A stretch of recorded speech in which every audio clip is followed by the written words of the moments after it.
Kol vasaros šiluma sparčiai augina jūsų kiemo žolės veją, nenori reikia tą veją pjauti. Braidyti po rasotę žolę smagu, bet ta žolė neturėtų būti 14 cm aukščio. Kaip prižiūrėti veją, kai įvairios technikos pasiūla išties labai didelė. Akumuliatorinės vėjapjos ir robotukai užvaldo, sakysim, vėjos pjūimo techniką, bet benzas, nors jis ir parsiduoda mažiau, bet iš tikrųjų parduodamas nemažas jų ir kiekis. Kodėl renkasi benzininės žoliapės, nes visgi galia benzininės žoliapės yra kol kas nepakeičiama. Iš tikrųjų, jie turi žiauriai daug galios. Antras dalykas, jeigu mes renkamės vidutinį segmentą pagal kainą, tai iš tikrųjų žoliapės yra ir pakankamai pigios benzininės, yra ir vidutinės klasės, kur gali nusipirkti pakankamai rimtą gerą techniką ir už gerą kainą.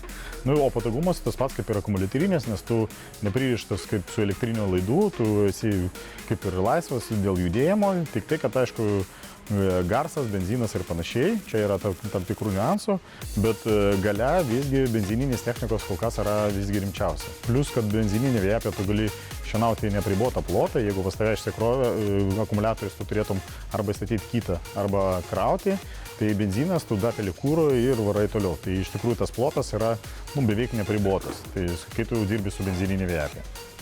Aišku, komforto mėgėjai pasakys, kad savas laikas yra brangesnis, o žemės darbų nevengianti auditorija turės savo argumentų. Darbas savo kieme visada malonus, bet to benzininė vėjapjovė tikrai turi daug privalumų.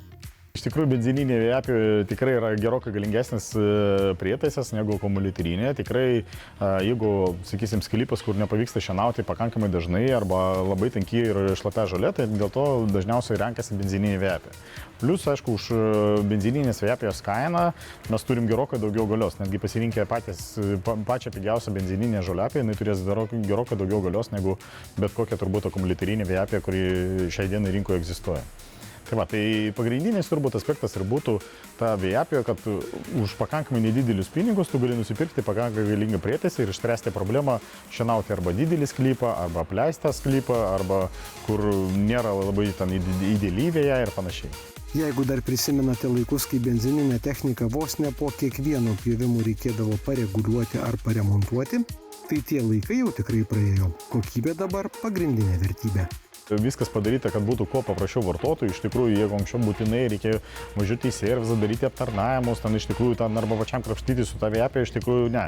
Jeigu nuperkamės naują vėjapjovę, kuri, sakysim, nėra atidirbus kokį 10 metų, tai tikrai ten tokios priežiūros kaip ir nereikia. Minimali priežiūra yra tepalo pakeitimas, oro filtrų išvalymas, kur bet koks vartotojas gali pasidaryti namuose. Dabar yra patogus prietaisai, priedai, kur galite jūs be problemų tą pasidaryti. Hyundai yra prekinis ženklas, kuris gamina ne tik automobilius, jie gamina pakankamai daug įvairios įrangos, tai yra ir ten kažkokie ekskavatoriai, keltuvai ir panašiai. Mūsų srityje tai yra sodo technika ir elektriniai įrankiai. Iš tikrųjų, jie turi labai plačią gamą, jinai ne tiek yra galbūt populiari kol kas Lietuvoje, bet Europoje tikrai yra žinomas brandas ir jų yra turbūt vienas stipriausių yra nišų ta sodo technika. Kodėl Hyundai vėjapjovės yra pakankamai populiarios? Dėl to mes ir pasirinkom tokį brandą, kad mūsų parduotuvėje jo galima rasti, nes už pakankamai nedidelę pinigų sumą ir jeigu palyginti su kitais brandais, tai sakyčiau netgi už pigią kainą, rinkdamėsi tokį brandą, jisai garantuoja, kad bus ir palaikymas, ir servizas, ir aptarnavimas, ir detalės.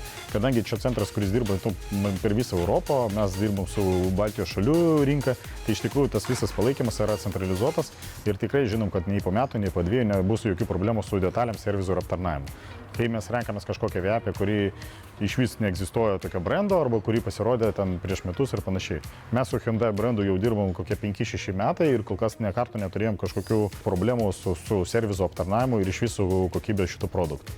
Tad apsisprendimas nėra lengvas, tačiau ką be pasirinktumėte, linkime, kad jūsų veja visada džiugintų savo išvaizdą.